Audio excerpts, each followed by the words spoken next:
श्री सदन कसाई। सदन कसाई जो थे वो मांस बेचते थे, यही उनका काम था।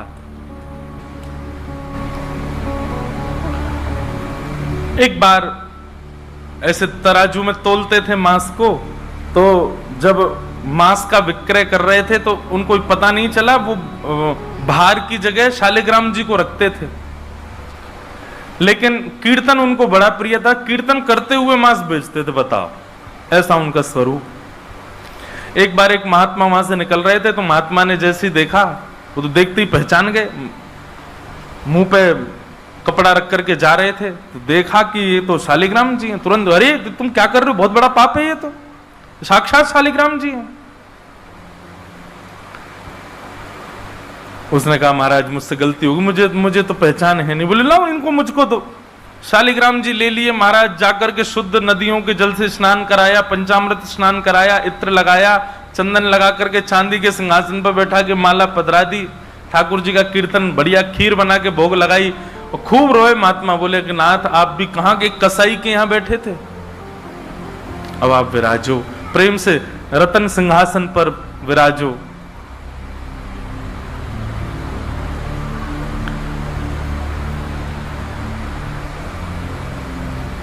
ठाकुर जी विराज गए। रात्रि को महात्मा के स्वप्न में आए और स्वप्न में आकर के बोले सुनो, सुबह होते ही हमको ले जाओ और हमको वो सदन कसाई के पास छोड़ के आओ। महात्मा बोले, वहां प्रभु मांस बेचता है, वो आपको तोलता है, तोलने के लिए भार बना करके रखता है, आप उसके यहां क्या करेंगे? ठाकुर जी कह रहे, हम जितना कह रहे हैं उतना करो बस। बोले, नाथ ये तो वेद विरुद्ध हो जाएगा, ये तो शास्त्र विरुद्ध हो जाएगा, मैं आपको कैसे वहां छोड़ के आ सकता हूं? आपको वहां क्या सुख मिल रहा है? वो शुद्ध नहीं, पवित्र नहीं, उसका स्थान अच्छा नहीं, मांस विक्रय करने वाला व्यक्ति, महापापी व्यक्ति, वहां क्यों जाना है आपको? ठाकुर जी बोले, कहीं पर हमको स्नान करने में सुख मिलता है, कहीं हमको सिंहासन पर बैठने में सुख मिलता है, कहीं भोजन करने में सुख मिलता है, कहीं माला पहनने में सुख मिलता है। सदन कसाई के हमको लुढ़कने में सुख मिलता है। उसके तराजू में, जब वो तराजू से तोलता है तो हम इधर उधर लोटपोट होते हैं, हमको उसमें बहुत आनंद आता है, हमको छोड़ के आओ उसके पास ही। और वो मांस विक्रय करता है, चलो जो भी है, लेकिन जब उसके यहाँ तोला जाता है और वो तोलते समय हम लुढ़कते हैं तो वो कीर्तन गाता है, वो मुझे बहुत अच्छा लगता है, मुझे उसके पास छोड़ के आओ।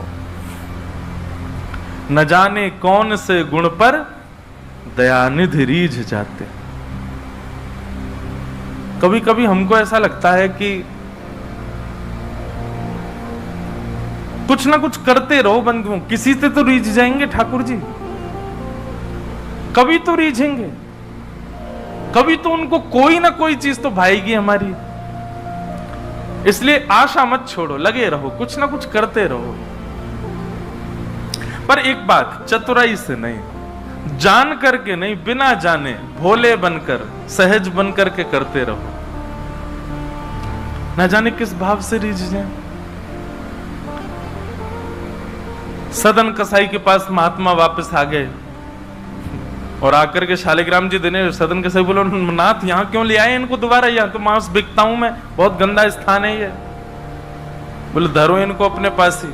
ठाकुर जी रात में स्वप्न में आकर के कह के गए कि उनको तुम्हारे संग ही रहना है। मुझे ये कथा पढ़ते समय लग रहा था, सदन कसाई की क्या स्थिति हुई होगी जब महात्मा ने कहा कि ठाकुर जी ने स्वप्न आके कहा कि उनको तुम्हारे पास ही रहना है। हाथ पांव कांपने लगे, नेत्रों से अश्रुधार गिरने लगे सदन कसाई के।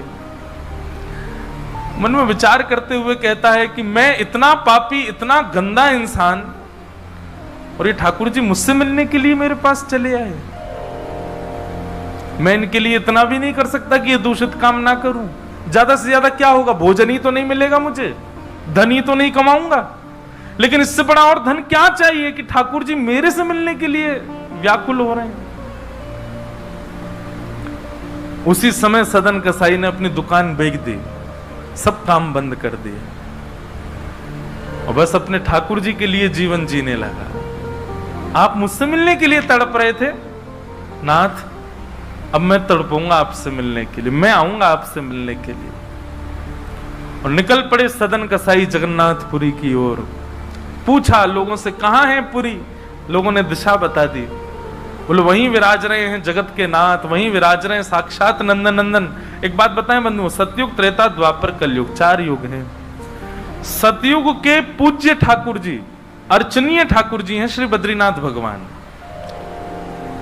सतयुग के जितने भी लोग हैं उनकी मनोकामना पूर्ति हो, उनकी सिद्धि पूर्ति हो, उनकी अर्चना का केंद्र हो, उनकी साधना का केंद्र वो बद्रीनाथ ही है। सदन कसाई निकल पड़ा जगन्नाथपुरी की यात्रा पर। बस बार बार उसके मन में एक ही भावना आती है, आप मेरे से मिलने के लिए तड़पे थे, आप मेरे पास रहने के लिए तड़पे थे, मैं आऊंगा आपसे मिलने के लिए। और निकल पड़ा। कीर्तन की टोलियां जा रही हैं, वैष्णव जन नाचते गाते हुए जा रहे हैं। जैसे जैसे वैष्णवों की टोलियां और कीर्तन की टोलियां निकलती हुई देखे सदन कसाई, उसका मन हो कि मैं भी चला जाऊं। तो जो लोग पहचानते थे वो लोग कह देते थे, अरे कसाई है ये। तो सब लोग उसको कहते, भाई तुम हमसे दूर चलो, हमारी टोली में चलोगे, हमारे संग बैठ के खाओगे पियोगे, हम सब अपवित्र हो जाएंगे। जिस मार्ग पर सब लोग चल रहे हैं सदन कसाई उस मार्ग से उतर करके चल रहे हैं। कहीं मैं इस मार्ग पर चलूंगा, मेरे चलने से मार्ग अपवित्र हो जाएगा। और स्मरण कर रहे हैं महाप्रभु श्री जगन्नाथ जी का। चलते चलते बंधुओं, मुझे ऐसा लगता है आजकल तो ऐसे चित्र हो गए हैं, हम लोग कहीं भी दर्शन कर लेते हैं महाप्रभु जी का। उस काल की बात है जब चित्र भी नहीं होते थे, तो कई लोग तो पहली बार ही जगन्नाथ जी को देखते थे। कैसा स्थिति होती होगी उन लोगों की, कैसा भाव रहता होगा उन लोगों का। सदन कसाई चलते जा रहे हैं, एक मार्ग से उतर करके चल रहे हैं, निष्ठुर मार्ग पर चल रहे हैं और बस स्मरण कर रहे हैं श्री जगन्नाथ महाप्रभु का। चलते चलते चलते एक नगर में पहुंचे, रात्रि का समय हो गया, शाम का समय हो गया। तो एक भवन बना था, घर बना था, उसी के बाहर ही सदन कसाई बैठ गए। सदन कसाई का रूप बहुत सुंदर था, नेत्र, उनके केश, उनके मुख की आकृति, उनकी भुजाएं बहुत सुंदर थे। भले ही कसाई थे पर सुंदर थे। तो जिस भवन के बाहर बैठे वहां भवन की अंदर एक गृहिणी वो निकल करके बाहर आई और उसने जैसे ही सदन कसाई को देखा उसका मन आ गया उन्हीं के ऊपर। शाम का समय, सदन कसाई को लोभ देने लगी और उसने इशारा करके कहा कि भीतर आ जाओ। तो सदन कसाई ने उसकी ओर देखा और उनके मन में तो बस जगन्नाथ जी बैठे हैं, कोई ऐसा भाव तो दूषित था नहीं। उन्होंने इशारा कर दिया, कुछ इशारा किया और उस इशारे को उस कन्या ने, उस महिला ने ऐसा समझा कि मानो ये कहना चाह रहे हैं कि तुम भीतर जाके पहले अपने पति का वध करो, तब मैं रहूंगा तुम्हारे साथ। और बंधुओं एक बात बताएं, विषय जब माथे पर बहुत तीव्रता से चढ़ता है ना, वासना जब बहुत तीव्र चढ़ जाती है तो व्यक्ति ये भी विचार नहीं करता मैं क्या कर रहा हूं। वो कितनी भी कथाएं सुन रहा हो, कितनी भी कथाओं में जा रहा हो, पर विषय जब उसके हृदय में होता है तो वो बिल्कुल विवेक शून्य हो जाता है।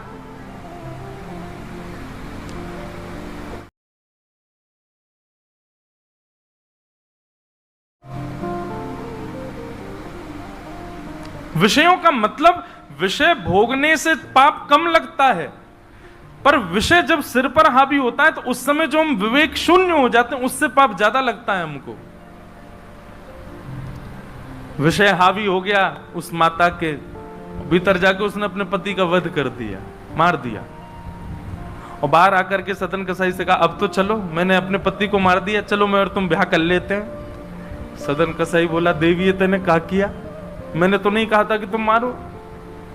बोले, हो तुम झूठ बोलते हो, तुमने ही तो कहा था कि उसका वध कर दो तब रहूंगा। अब तुम्हारे पास एक ही रास्ता, या तो मेरे साथ रहो, नहीं तो मैं सबको बता दूंगी कि तुमने मेरे पति को मरवाया है। पर जिनके हृदय में श्री ठाकुर जी विराजमान हैं, उनको अन्य किसी के लोभ की इच्छा नहीं होती। उन्होंने कहा ज्यादा से ज्यादा मार दोगी मुझको और क्या बदनामी होगी, सब होगा, लेकिन मैं अपनी स्थिति से नहीं हट सकता। और उन्होंने अस्वीकार किया। और हुआ वही, उसने हल्ला मचा करके सबको इकट्ठा कर दिया, मेरे पति को इसने मरवा दिया और ये आदि आदि सब कर दिया। सदन कसाई को बंदी बना करके राजा के सामने प्रकट कर दिया। सब लोग आ राजा के यहां उसको प्रस्तुत कर दिया, बंदी बना दिया। और बंदी बना करके कहा कि आप स्वीकार करते हैं कि आपने ये अपराध किया है इनके पति को मारने का? सदन कसाई कुछ नहीं बोला। बोले क्योंकि पक्ष तो पूरा उन्हीं की तरफ जाने वाला, मैं कितना भी मना करूं, मैं सफाई क्या दूंगा, मैं कैसे प्रस्तुत करूंगा, मैं विवाद कैसे करूंगा? वैष्णव का स्वरूप होता विवाद में नहीं पड़ता। वो चुपचाप खड़े रहे, बस मुस्कुराते रहे। बोले अब सत्य तो ठाकुर जी जानते हैं, मैं अब आपको कैसे बताऊं कि मैंने नहीं किया। मैं कहूं कि मैंने नहीं किया तो मेरे पास कोई प्रमाण नहीं है ना देने का कि मैंने नहीं किया। और प्रमाण देने के लिए, इकट्ठा करने के लिए, इतने प्रपंच में पढ़ने के लिए मैं नहीं निकला हूं। मैं तो जगन्नाथ जी से मिलने के लिए, आपको जो दंड देना है बस मृत्यु दंड मत देना, बाकी जो दंड देना है दे दो, मुझे जगन्नाथ जी का दर्शन करना है।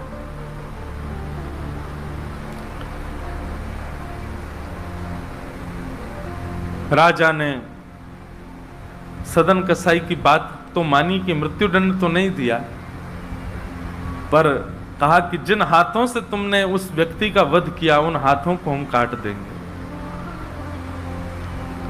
सदन कसाई बोले मैंने एक बार एक कथा में सुना है कि श्री जगन्नाथ जी की भी भुजा नहीं है, लो काट दो। जैसे मेरे स्वामी वैसा मैं, और अपनी दोनों भुजाएं आगे कर दी। मेरे स्वामी भी तो ऐसे ही रहते हैं। अच्छा, एक बार की बात है, गोस्वामी तुलसीदास जी दर्शन करने गए जगन्नाथ जी का, और जैसे ही जगन्नाथ जी को देखा तुरंत नेत्र बंद कर लिए। बोले राम राम राम राम जी, मैंने क्या देख लिया? तुरंत बाहर निकल करके आए, भागे मंदिर से दूर। किसी ने रोका, बोले क्या हो गया गोस्वामी जी? बोले ये मेरे ठाकुर जी हैं ही नहीं।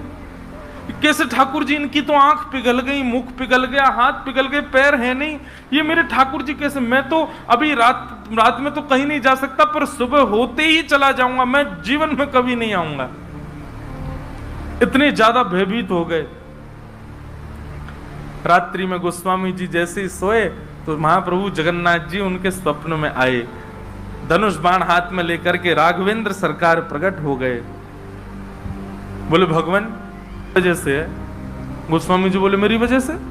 बोले हाँ, तुमने मानस जी में लिखा है बिन पग चलहि सुनहि बिन काना।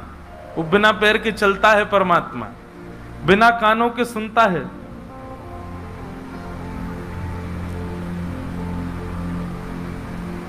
निज कृत कर्म करहु विधि नाना। बिना हस्त कमल के कई सारे काम कर देता है। अब आपके पास दो ही तरीके हैं, या तो हमारे इस रूप को स्वीकार करो, नहीं तो चौपाई को जाके मिटा दो मानस जी से। तब गोस्वामी जी को भेद पता चला। जय हो भगवान, क्षमा करो मुझे, मैं तो आपके रूप को जान ही नहीं पाया। तो अगले दिन दर्शन करने गए, तब वही रूप बिन पग चलहि, बिना पैर के चलते हैं। और ऐसे कोई दुनिया का ठाकुर नहीं चलता जैसे जगन्नाथ जी चलते हैं। कोई भी ऐसा प्राचीन मंदिर आप बताओ जिसका ठाकुर निकल के बाहर आता हो, पूरे वैष्णवों के मेला के साथ में चल के जाता हो, एकमात्र श्री जगन्नाथ जी। और सुनो, आप लोग कभी दर्शन करना, श्री जगन्नाथ जी मंदिर में जाओगे तो जो गरुण स्तंभ है, जहां पर गरुण जी विराज, सब लोग गले मिलते हैं, वहां पर उस गरुण स्तंभ के पीछे भोग घर है ठाकुर जी का। ठाकुर जी का जो प्रसाद है वो वहां रखा जाता है, गरुण स्तंभ के पीछे।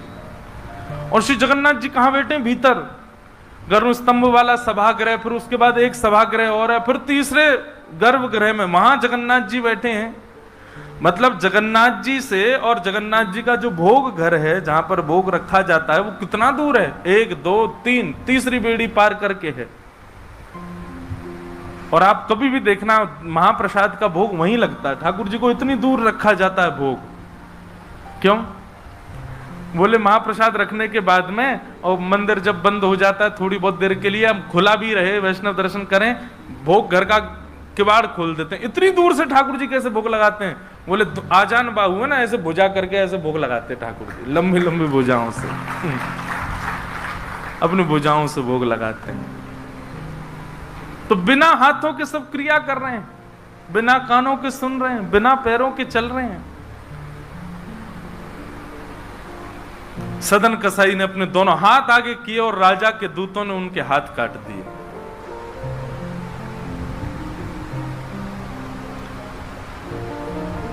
पीड़ा में नहीं है, प्रसन्नता में है। आंसू तो निकल रहे हैं नेत्रों से, पर प्रसन्नता के आंसू हैं कि नाथ आपने किसी रूप में तो मुझे स्वीकार किया। चलते जा रहे हैं, रक्त बह रहा है दोनों तरफ से। बस रास्ते में एक ही प्रार्थना कर रहे हैं, नाथ है तो ये शरीर ही, और यही माध्यम है मुझे आपके दर्शन का। इसमें जो ये पीड़ा हुई है, जो रक्त संचार हो रहा, रक्त जो निकल रहा है, बस इससे केवल ठाकुर जी इतना, बस इतना रक्त बचने देना भीतर कि मैं जगन्नाथपुरी पहुंच जाऊं, आपका दर्शन कर लूं, उससे पहले मेरे प्राण ना निकल जाए। और चलते जा रहे हैं। ऐसी लगन हमको कभी नहीं लग सकती बंधुओं, इस जन्म में तो नहीं लग सकती। हम लोग केवल बड़ी बड़ी बातें कर सकते हैं, बड़ी बड़ी बातें सुन सकते हैं, ऐसे प्रेमी हम जगन्नाथ जी के कभी नहीं बन सकते।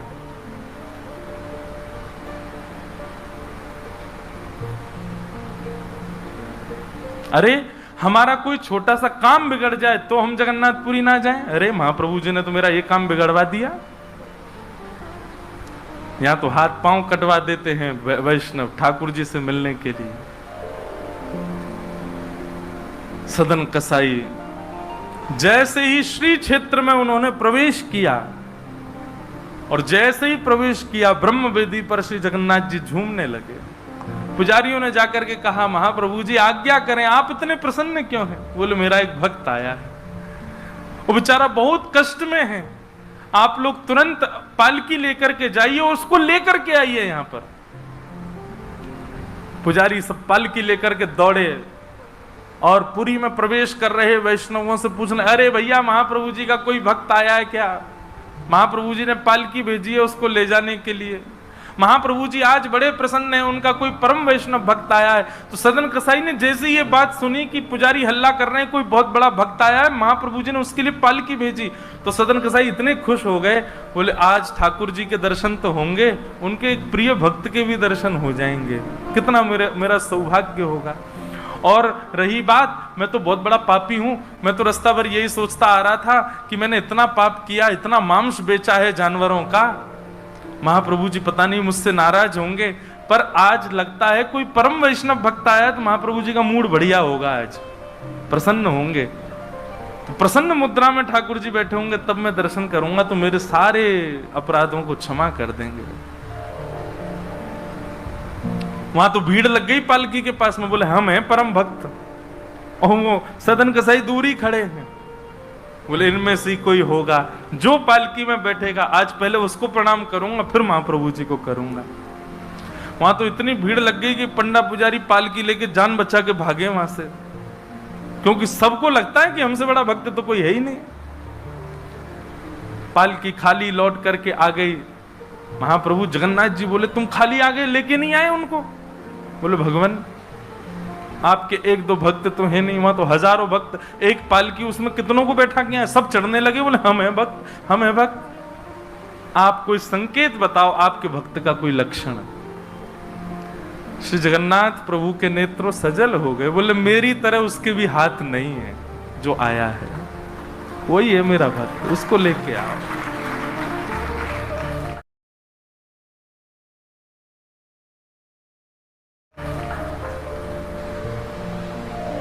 पुजारी पालकी लेकर के दोबारा गए, देखा तो जब श्री क्षेत्र आया ना, तो श्री क्षेत्र आते ही अब सदन कसाई चल करके नहीं जा रहे हैं, दंडवत करते हैं, लेट जाते हैं और फिर लेट करके उठते हैं, फिर आगे बढ़ के फिर लेटते हैं, फिर उठते हैं, दंडवती परिक्रमा की तरह भीतर जा रहे हैं। उसमें भी भुजा नहीं है उनके पास में, लेटते हैं तो उठते कैसे हैं, ये देखने पर ही लोगों का हृदय द्रवित हो जाता है।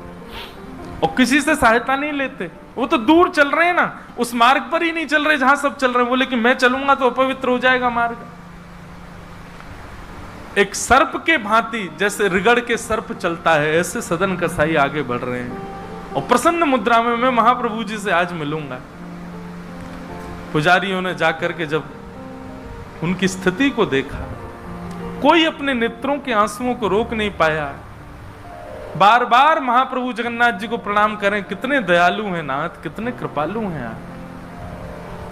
सदन कसाई को जाकर के पुजारियों ने उठाया, बोले चलो महाप्रभु जी ने तुम्हारे लिए पालकी भेजी। सदन कसाई बोले आपको कोई गलत सूचना मिल गई, मैं नहीं हूं वो भक्त जो इसमें। बोले नहीं तुम ही हो, ठाकुर जी ने आज्ञा करके भेजा है। सदन कसाई बोले अगर मैं पालकी में बैठा तो मेरे अभी प्राण निकल जाएंगे। आप सबसे प्रार्थना है मेरी, मैं महाप्रभु जी की आज्ञा स्वीकार करता हूं, मैं आपके संग चल दूंगा, लेकिन पालकी में नहीं बैठ सकता। चलने लगे, बस इसी बात से प्रसन्न है कि महाप्रभु जी ने मुझे स्वीकार तो किया। और जैसे ही सिंह द्वार पर पहुंचे और दंडवत करते ही जैसे ही श्री पतित पावन भगवान, सिंह द्वार पर ही श्री पतित पावन भगवान है, बाहर ही उनका दर्शन हो जाता है। उनको देखा, देखते ही बोले ये पतित पावन भगवान है, श्री जगन्नाथ जी के ही समरूप हैं। पहले इनका दर्शन करते हैं, फिर जगन्नाथ जी का दर्शन होता है। जैसे ही दंडवत किया, अभी तक तो उनको ग्लानि नहीं थी कि मेरे हाथ नहीं है, पर अब दंडवत करते समय उनको तनिक एक ग्लानि से हुई, काश मेरे हाथ होते तो मैं भी ऐसे दंडवत करता, दोनों भुजाएं आगे कर लेता। और इस भाव से जैसे जो शेष भुजा थे थोड़े से, उनको आगे करके रुदन करने लगे सदन कसाई। इतने में ही उनके भुजा निकल करके आ गई और ठाकुर जी ने भुजा प्रदान करके उनके दंडवत को स्वीकार किया। श्री जगन्नाथ महाप्रभु की। ऐसे महाबाहो, ऐसे हमारे महाप्रभु श्री जगन्नाथ, वो ये विचार नहीं करते हैं कि आप कौन हो, क्या हो। आज मुझे एक व्यक्ति ने